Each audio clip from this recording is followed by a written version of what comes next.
Donald Trump est de retour, et cette fois, il ne fait pas les choses à moitié. Avec une équipe comprenant des figures iconiques comme Elon Musk et des anciens de Wall Street, son programme économique pour 2025 promet d'être explosif. Imaginez une réserve fédérale sous contrôle direct de la Maison Blanche, l'impôt sur le revenu fédéral entièrement supprimé, et une production pétrolière record pour viser l'autosuffisance énergétique des États-Unis. Mais à quel prix ? Inflation galopante, déficit incontrôlable, ou au contraire une relance économique spectaculaire qui pourrait redéfinir le rôle des États-Unis dans l'économie mondiale. Et pour vous, investisseurs ou curieux, les opportunités et les risques sont immenses. Quels secteurs vont exploser et surtout quelle stratégie adopter pour tirer parti de cette révolution économique, c'est précisément ce que nous allons voir aujourd'hui dans cette nouvelle vidéo. Alors restez bien jusqu'au bout, car ce que vous allez découvrir pourrait changer votre vision de l'économie mondiale et vous donner un avantage stratégique face à ces bouleversements à venir. Avant de poursuivre, je veux vous inviter à un événement unique que j'organise le dimanche 22 décembre à 20h, heure française. Dans cette conférence exceptionnelle et 100% offerte, nous allons plonger ensemble dans les incertitudes économiques actuelles et pourquoi la crise française est un tournant majeur et ce qu'elle pourrait signifier pour l'économie mondiale, les opportunités cachées dans la tourmente et comment les marchés financiers, les métaux précieux ou encore même Bitcoin peuvent devenir des leviers pour protéger et renforcer votre patrimoine, des perspectives pour 2025 afin de savoir quels sont les secteurs et les stratégies à surveiller de près pour prendre une longueur d'avance. Parce qu'en période de crise, ceux qui comprennent les enjeux et agissent au bon moment peuvent faire toute la différence et je partagerai avec vous des insights précieux pour vous aider à naviguer dans ce contexte tendu et à repérer les opportunités que beaucoup manquent et vous découvrirez même mon portefeuille personnel et les performances que j'ai obtenues cette année. Donc rendez-vous le dimanche 22 décembre à 20h. Attention, les places sont limitées, alors ne tardez pas et réservez votre place dès maintenant en cliquant sur le lien en description de cette vidéo.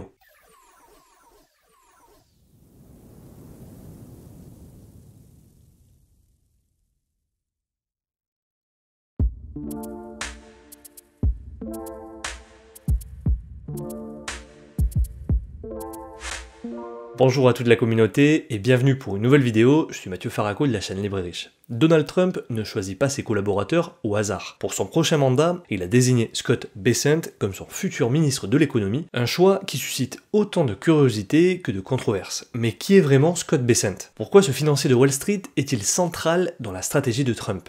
Et surtout, que cache cette fameuse règle des trois, présentée comme le cœur de son projet économique ? En réalité, Scott Bessent est un stratège clé pour Donald Trump parce qu'il est loin d'être un inconnu dans le monde de la finance. Ancien directeur des investissements de George Soros, entre 2011 et 2015, il a joué un rôle clé dans la gestion de milliards de dollars sur les marchés mondiaux. Il a également travaillé avec des figures légendaires comme Jim Rogers et Stanley Druckenmiller, ce qui lui a valu une solide réputation parmi les élites financières. Mais ce qui rend ce choix particulièrement intéressant, c'est la manière dont il incarne l'équilibre entre Wall Street d'un côté et les idées nationalistes de Trump de l'autre. Et contrairement à Steven Mnuchin, son ancien ministre de l'économie, souvent critiqué pour ses affinités globalistes, Bessent est perçu comme un homme pro-financier, mais avec une approche également résolument pro-américaine. Pour Trump, la nomination de Scott Bessent envoie donc un double message. D'un côté, cela rassure les marchés financiers en montrant qu'un expert respecté sera aux commandes. De l'autre, cela affirme une volonté de rompre avec l'establishment politique traditionnel en misant sur des réformes économiques audacieuses et parfois controversées. Tout cela découle donc sur la règle des trois, une vision simple mais ambitieuse. Cela fait maintenant plus de 2 ans que Gold Avenue est notre partenaire et nous nous sommes même rendus à 2 reprises dans la raffinerie Pamp en Suisse, qui est l'une des plus grandes raffineries de métaux précieux du monde et dont Gold Avenue est le revendeur officiel. Évidemment, comme tous les sites traditionnels de vente de métaux précieux, il est possible d'acheter de l'or physique, de l'argent, du platine ou encore du palladium avec Gold Avenue. Mais ce qui est intéressant avec Gold Avenue, c'est la possibilité de combiner tous les avantages à la fois de l'or physique et des ETF sans leurs inconvénients. Avec Gold Avenue, il existe une solution qui permet d'acheter de l'or physique, ensuite de le stocker directement hors bilan, dans des coffres-forts en Suisse, gratuitement, et j'insiste sur le mot hors bilan. Hors bilan signifie tout simplement que l'or vous appartient réellement. En plus de cette donnée, les coffres-forts de Gold Avenue sont notés AAA, ils sont hors du système bancaire et sont stockés dans un port franc en Suisse, sécurisé, une zone économique où la TVA ne s'applique pas. Tout cela gratuitement, jusqu'à 10 000 € de produits stockés, et avec la plateforme de Gold Avenue, il est possible de suivre la performance de son portefeuille en temps réel par rapport au cours de l'or, et ensuite de pouvoir revendre 24 heures sur 24, 7 jours sur 7, avec 0% de commission sur les métaux stockés. Si Scott Bessent a été choisi, c'est avant tout pour sa capacité à mettre en œuvre une stratégie économique structurée autour de ce qu'il appelle la règle des trois. Derrière cette formule se cachent en fait trois objectifs clairs qui guideront toute la politique économique de Trump: une croissance économique de 3% par an, une réduction du déficit public à 3% du PIB et une augmentation de la production pétrolière de 3 millions de barils par jour. En ce qui concerne le premier objectif, porter la croissance réelle des États-Unis à un niveau stable de 3% par an est une ambition plus qu'audacieuse, surtout dans un contexte où les prévisions des dernières années oscillent autour des 2%. Mais pour Scott Bessent, cela passe avant tout par une déréglementation massive de l'économie. L'idée, c'est de libérer les entreprises des contraintes bureaucratiques qui, selon lui, freinent leur compétitivité. Cela concerne particulièrement le secteur énergétique où les normes environnementales strictes seront fortement assouplies. Par exemple, les restrictions sur les forages offshore pourraient être levées, permettant une exploitation accrue des ressources pétrolières et gazières, mais ce n'est pas tout. Scott Bessent envisage également de stimuler les investissements privés en collaborant avec des figures comme Elon Musk et Vivek Ramaswamy. Ensemble, ils veulent moderniser les infrastructures énergétiques et technologiques des États-Unis tout en redonnant confiance aux investisseurs. Pour Bessent, une économie florissante commence donc par un cadre fiscal et réglementaire simplifié qui encourage à produire et investir sur le sol américain. On ne peut qu'espérer que nos chers politiciens français prennent exemple. Cependant, atteindre une croissance durable de 3% ne sera pas sans défi. Les tensions commerciales, les incertitudes économiques mondiales et même les résistances politiques internes pourraient freiner cet objectif. Pourtant, Bessent semble convaincu que la relance industrielle et énergétique suffira à transformer le potentiel économique des États-Unis. Le deuxième pilier de la règle des trois concerne le déficit public. Actuellement, celui-ci représente environ 6% du PIB américain, un niveau jugé insoutenable à moyen terme. Pour Bessent, la solution réside dans une approche pragmatique. Il ne s'agit pas de couper brutalement les dépenses, mais de stimuler la croissance pour réduire mécaniquement le poids de la dette. Pour y parvenir, il prévoit de mener un audit approfondi des programmes publics afin d'éliminer les inefficacités et de recentrer les ressources sur les secteurs stratégiques comme l'énergie et les infrastructures. Cela irait donc de concert avec le DOGE, Department of Optimization and Government Efficiency, supervisé par Elon Musk, un projet ambitieux visant à rationaliser les dépenses publiques et moderniser l'administration américaine grâce à l'automatisation, la simplification des processus et une dérégulation agressive dans le but de réduire le déficit et d'accroître l'efficacité gouvernementale. Par exemple, les dépenses liées à des programmes jugés non essentiels pourraient être réduites, tandis que les initiatives à fort retour sur investissement, comme la modernisation des infrastructures énergétiques, seraient priorisées. Mais ici encore, la tâche est colossale. Réduire le déficit tout en baissant les impôts et en augmentant certains investissements stratégiques semble à première vue contradictoire. C'est une équation presque impossible à résoudre sans une croissance économique exceptionnelle ou des coupes budgétaires significatives dans des secteurs sensibles comme la défense ou la sécurité sociale. Enfin, le dernier volet de la règle des trois concerne l'énergie. Scott Bessent veut augmenter la production pétrolière américaine de 13,5 millions à 16,5 millions de barils par jour, un objectif qui placerait les États-Unis en position de quasi-autosuffisance énergétique. Pour cela, il prévoit d'intensifier l'exploitation des ressources nationales, notamment dans des zones aujourd'hui protégées, comme l'Alaska ou certaines régions offshore. En supprimant les réglementations environnementales jugées trop contraignantes, il espère réduire les coûts de l'énergie pour les ménages et les entreprises, tout en renforçant la compétitivité industrielle des États-Unis. Cependant, ce plan suscite déjà de nombreuses critiques, notamment de la part des défenseurs de l'environnement. Les impacts écologiques d'une telle politique pourraient être majeurs, avec des conséquences à long terme sur les écosystèmes et le climat. La règle des trois incarne donc parfaitement l'approche de Trump. Simple, percutante, mais aussi risquée. Si elle réussit, elle pourrait transformer l'économie américaine en relançant la croissance, en maîtrisant les déficits et en renforçant l'indépendance énergétique. Mais si elle échoue, elle pourrait exacerber les déséquilibres économiques, provoquer une inflation persistante et aggraver les tensions sociales et environnementales.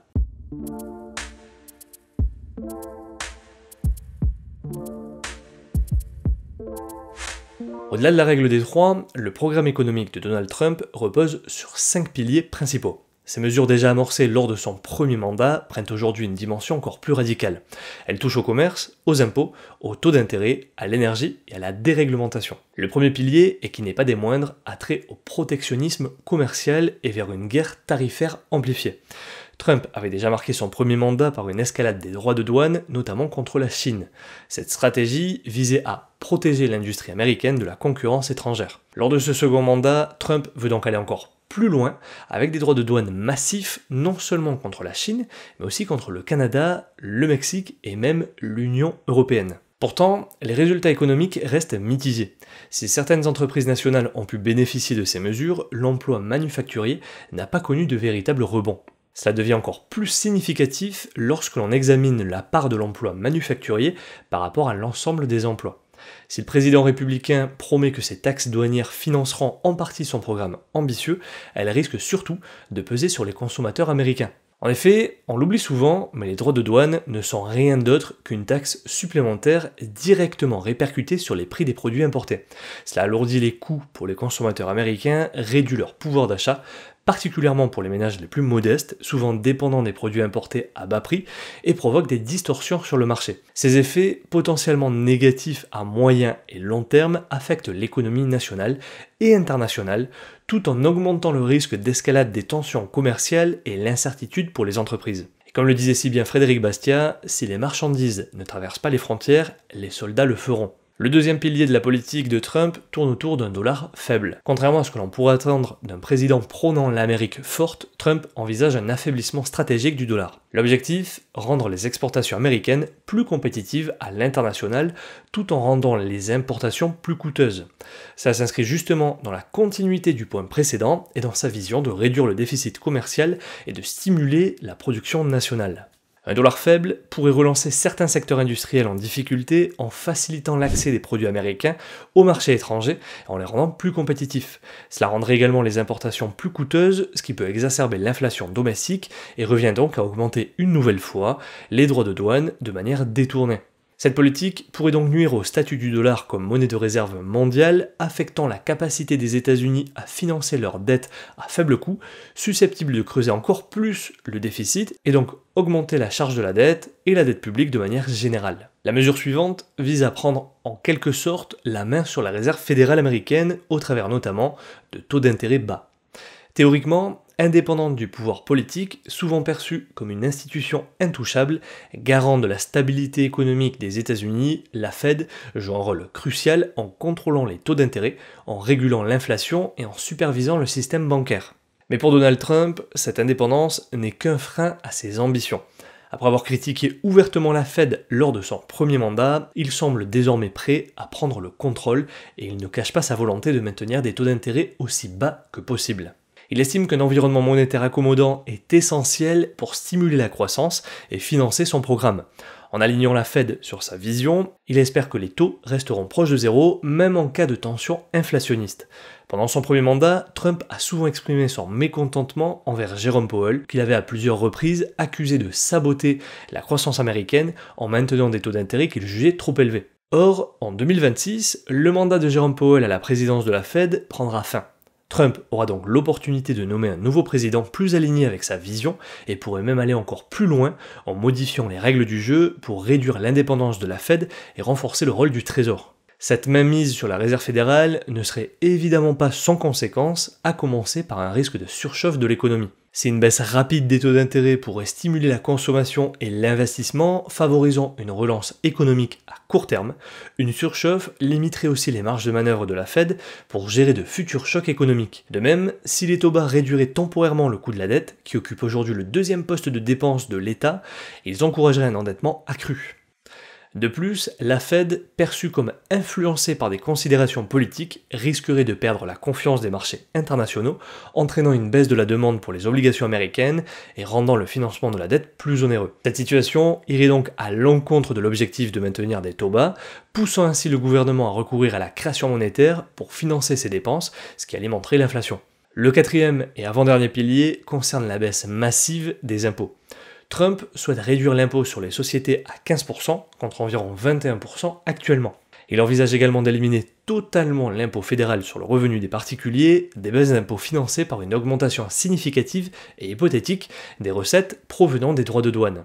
Cependant, une telle stratégie semble difficilement viable étant donné que les droits de douane ne représentent actuellement qu'une fraction des recettes fédérales. Pour se faire une idée, tandis que l'impôt sur le revenu rapporte actuellement plus de 2000 milliards de dollars de recettes, soit 50% du budget fédéral, les droits de douane n'en rapportent que 80 milliards, soit 2%. Donc, à moins de détruire complètement le commerce international en imposant des droits de douane démentiels et creusant une fois de plus le déficit, les résultats risqueraient d'être peu concluants.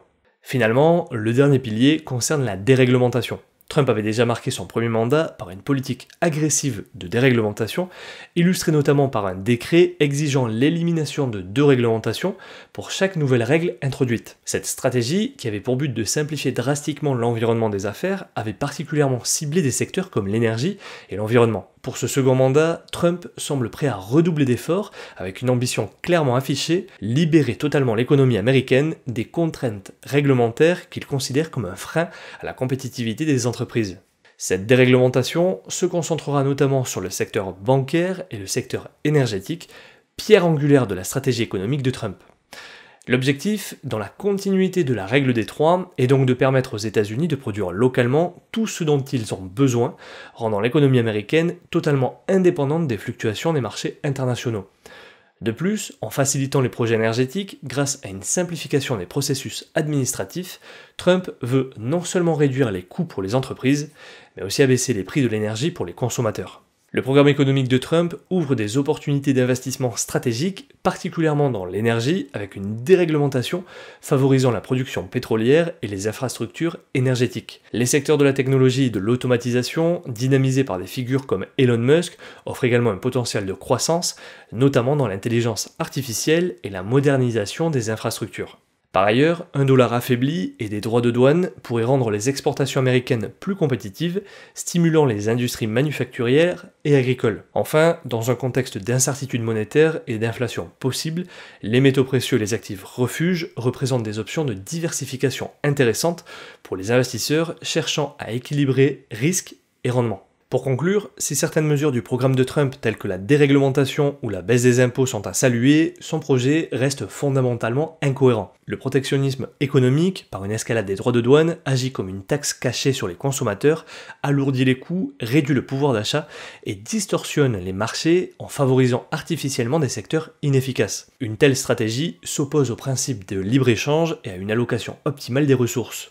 De plus, la volonté de maintenir des taux d'intérêt bas par une mainmise sur la Fed risque d'alimenter l'inflation et de fragiliser la monnaie, remettant en cause la stabilité monétaire et la discipline budgétaire. À cela s'ajoute l'absence de réduction significative de dépenses publiques, rendant les baisses d'impôts massives et les déficits croissants difficilement viables à long terme. Sa dépendance accrue à la dette publique s'oppose au principe d'un État restreint et d'une gestion budgétaire responsable. En définitive, ce programme semble davantage relever d'un populisme économique déguisé, visant à renforcer l'interventionnisme de l'État, tout en perpétuant les déséquilibres hérités des administrations précédentes, y compris celle de Joe Biden. Bien que promettant des transformations majeures, de la capture de la Fed à la suppression de l'impôt sur le revenu fédéral, en passant par un protectionnisme renforcé, ce programme repose sur un pari risqué. Si certaines mesures pourraient stimuler la croissance, renforcer l'indépendance énergétique des États-Unis et offrir un nouvel élan à l'industrie nationale, les risques d'inflation galopante, d'un déficit public hors de contrôle et d'un affaiblissement du dollar menacent de déstabiliser l'économie américaine et mondiale. Ce pari sur America First, renouvelé, pourrait redéfinir l'économie mondiale ou accélérer les déséquilibres systémiques coûteux pour tous. Et toi, que penses-tu de ce programme économique? Ce programme représente-t-il un nouveau souffle pour les États-Unis ou une bombe à retardement pour l'économie mondiale? Fais-le moi savoir dans les commentaires sous cette vidéo, n'oublie pas de liker, de t'abonner et d'activer la cloche pour ne pas manquer nos prochaines analyses. Merci d'avoir regardé et rappelle-toi que la différence entre ce que tu es et ce que tu veux être réside dans ce que tu fais. Deviens libre et riche.